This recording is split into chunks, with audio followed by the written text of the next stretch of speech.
All right, welcome to Coaches Unite. Today we have Miss Souligna Stone with Stone Media Source, and she is a world-renowned coach and sought-after magnificent being. Miss Souligna, tell the audience a little bit about you, and then we'll just go right into the questions. Oh, thank you, Adele, and appreciate you for having me here.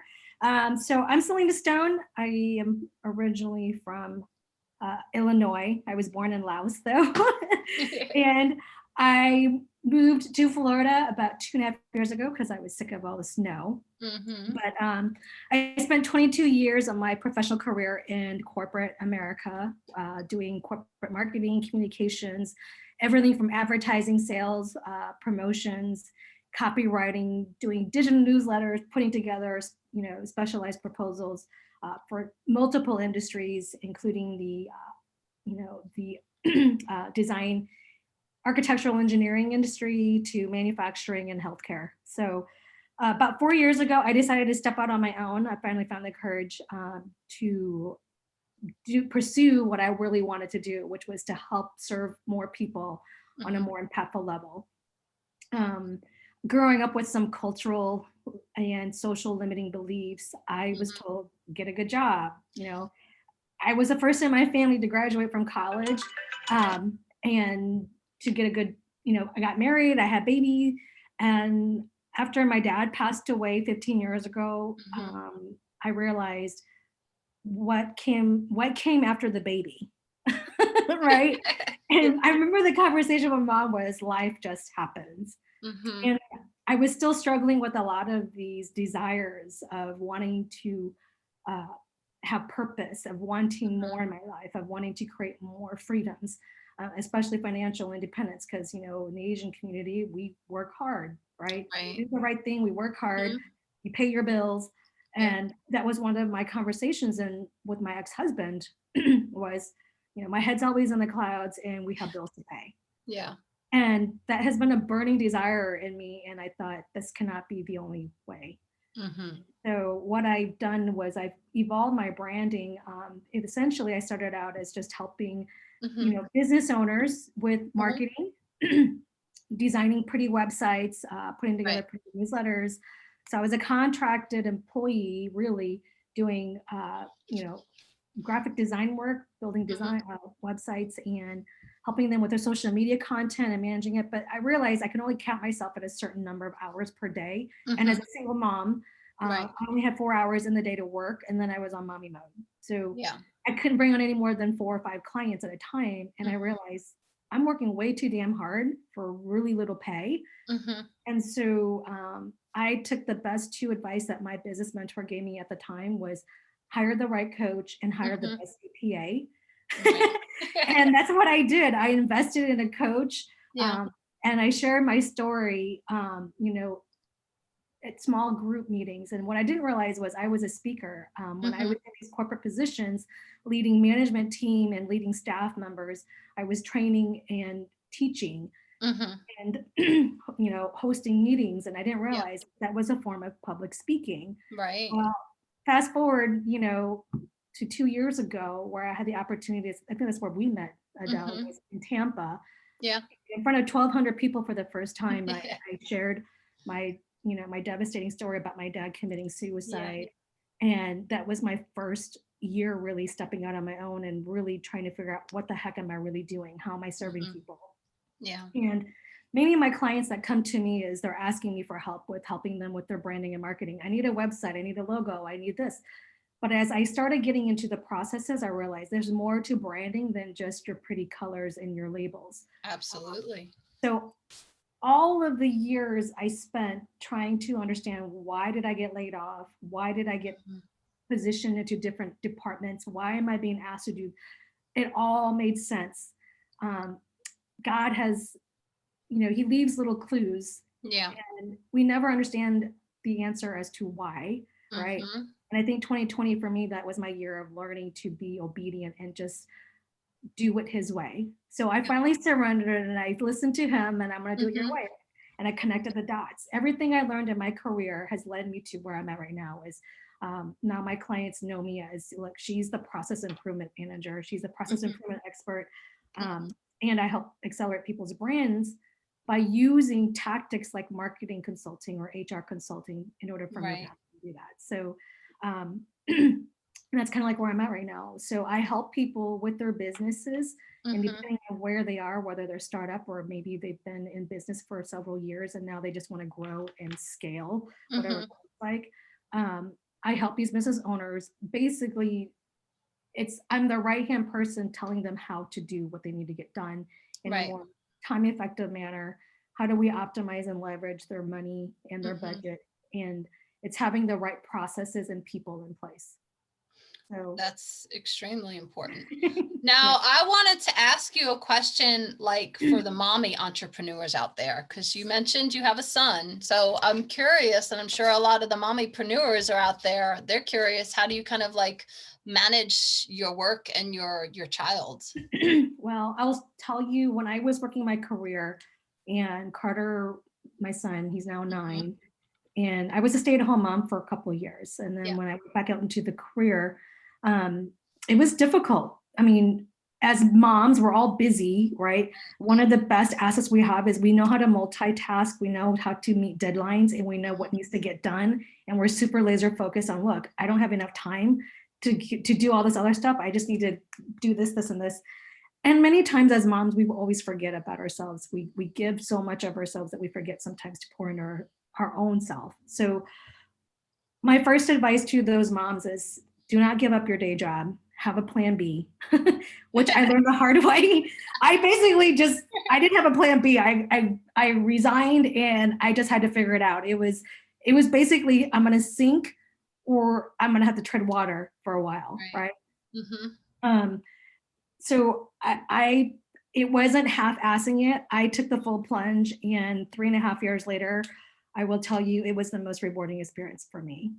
And some people have to learn it the hard way, like I did. I learned it the hard way.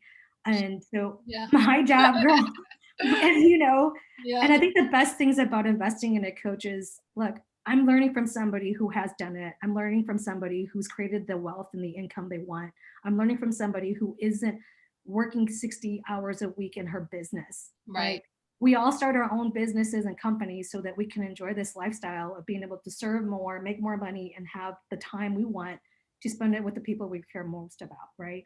And so I know when I first started, I was working a lot of hours. I was working 7 days a week. And then I got smart because my coach was like, what are you doing? You can make your own hours. You don't have to be on call 24/7, 7 days a week. So in investing in a coach and being a coach myself, I'm teaching others how to utilize and maximize their time more effectively, how to be more intentional with their productivity, especially when it comes to making money. And so, there's a story that Lisa Nichols, I'm sure you've heard of her. I love her. Yes. And I bawl every time I hear her tell her story about when her baby was swaddled in a towel because she didn't have enough money for diapers. And she shared that story about how she started her entrepreneurship. She converted one of her hallway closets into an office. And I remember that's what I did. I would work 8 hours, 10 hours a day. I would take care of Carter. And then when Carter went to sleep after 10 o'clock at night was when I would hustle until 2, 3 in the morning. I'd get up at 5:30 and I would start that whole day over again. And then on the nights and weekends I didn't have Carter, I was working on my business. Wow. And so sometimes in the beginning, it doesn't look pretty. It's not always fun, but I knew I had this burning passion to make this vision real for me because it's something I've been wanting to do. And for all the moms out there, it's not your job to make everybody understand. It's not your job to justify and have to defend yourself. Because even to this day, my mom has been telling me, go get a job. She doesn't know what I do. So some of the closest people that we, literally, some of the closest people I we get that. My mom too. She's like, what do you do? They don't get it because it's just a foreign world to them, and exactly. I think, they were born in a different time. So that's understandable. They have a different mind frame than we do now. Yeah. So my response to that is some of the closest people that we think are the ones that should be supporting and empowering us are really the ones that are, the negative naysayers. So just be careful with what you're allowing into your space. For and sure. believe in yourself and align yourself with the right group of people, like in here, the Right. coaches, right, that are going to push you, support you, and empower you. So, I know you're very passionate about what you're doing. Why did you get started? um, I think the impactful thing for me was when I finally found the courage to really just step into what I know works. I've done so much for so many companies and businesses. They made millions and billions of dollars. Mm-hmm. And I see that they're still utilizing my processes and systems to this day.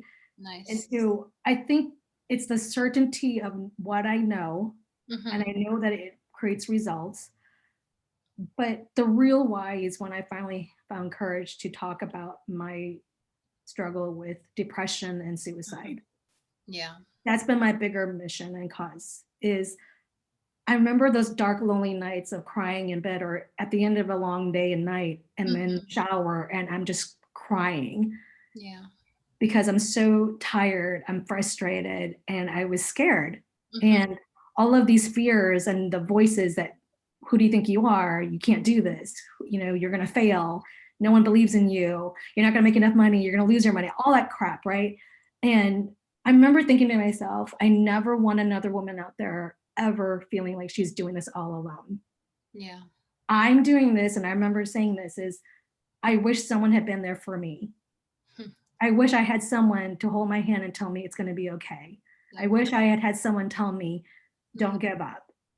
And I didn't have that. And so that's been my biggest mission is I don't want another single soul to ever feel like they're doing this by themselves, to ever feel like they don't have what it takes.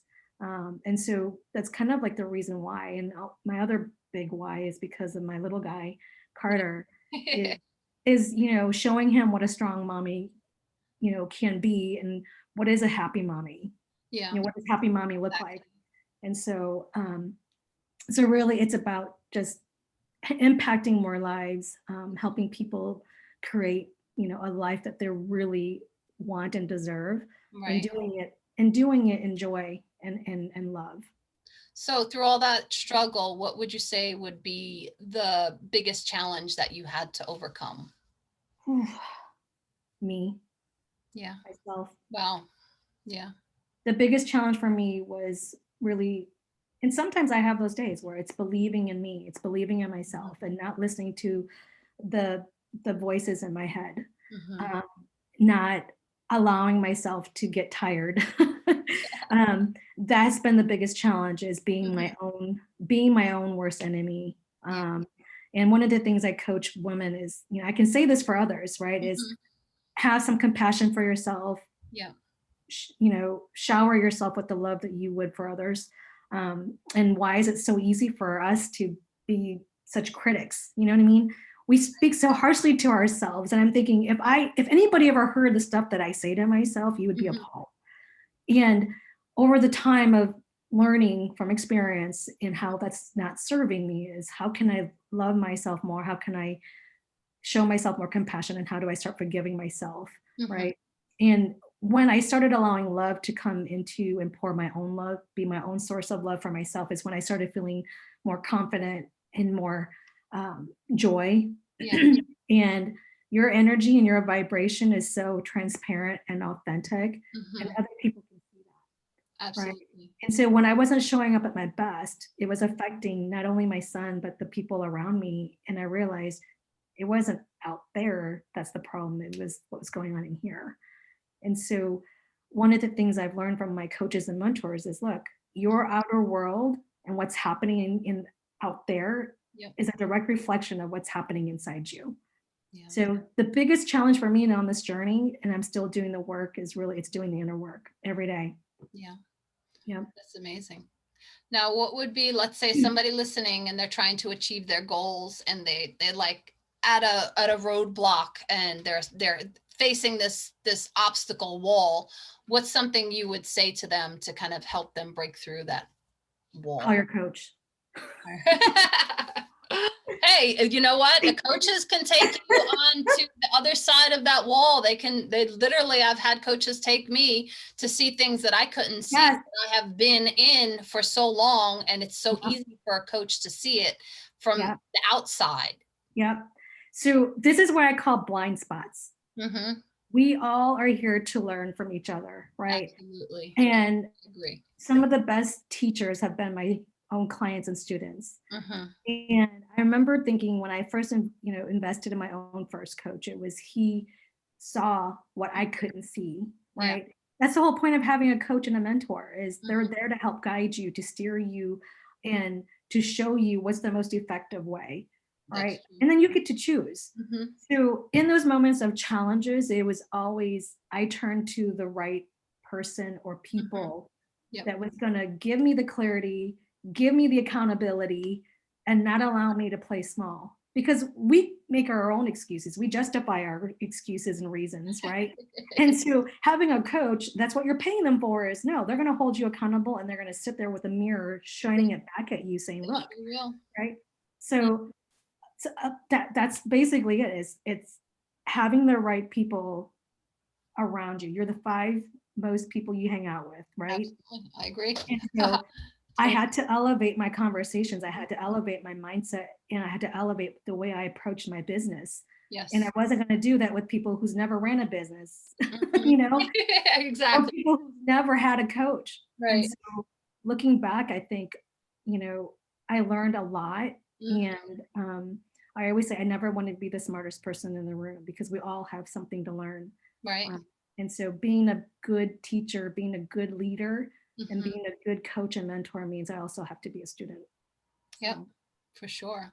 yeah. Now, before we go and end the this amazing interview, Oh, tell everybody like what would be a good client for you? Like what is your ideal client? I always say, and this is my affirmation, literally, it's on my mirror and my desk, is the best client for me are the ones who are easy to work with. They love to have fun and they are happy to pay me. Yeah. I would work with those people all day long because if you can't have fun in life, whether it's in your business or your personal life, then what's the point, right? Right. So we got to make work fun. I want to help people who, you know, are seeking. Yeah. Are they coachable? Are they easy to take information? Are they open to receiving? And are they open to taking risks and doing things differently? Hmm. Because sometimes, we have such a mindset of it's got to be done this way. This is what we believe. And it's taken me a lot longer to get my results because I was so stubborn in my way of thinking. And really, when I invested in a coach was when they, you know, turned that mirror on me and it made me Hmm. realize sometimes my way isn't the right way. And having that other set of eyes who has a different elevated level of mindset or experience can show you a different way. So, um, yeah, I'm so passionate about what I do. And Yeah. it was because of my first mentor, because of my first coach is the reason why I'm now passing that on and being able to help more people. Right. And look how much you've grown since you've had your Yeah, first coach. yeah, It's so exponential. grateful. Yeah. Yeah, I'm so grateful. Yeah. Well, this has been a good interview. I've had a lot of fun and you Thank talked you. a lot about your challenges and your Yeah. overcoming and just a lot of uh a lot of interesting things about yourself, and I want to say thank you for your time today, and I will make sure to put all of your information around the video here somewhere in the description, so if anybody watching this wants to get a hold of your lovely self, they will more Thank you. than they'll be more than welcome to, and they'll have all the information to get a hold of you. And Oh, thank you. Thank you, Adele, for allowing me this space to share with you and this group. We absolutely. all have amazing gifts and we all have this, beautiful, brilliant light. And for me, when I see other people, it's I see their hearts and their gifts and Yeah. their greatness. And so what I really want to share with you is that, what, we're all here meant to serve. And the best value or the best thing that we can give of ourselves is our true greatness. So just want to thank you for all you're doing and for everybody you're helping. You're So it's been amazing. amazing. Yeah, That was a beautiful ending to a wonderful interview. And I want to thank you. thank you all for watching. This is Coaches Unite, and look forward to seeing you in the next episode. Bye.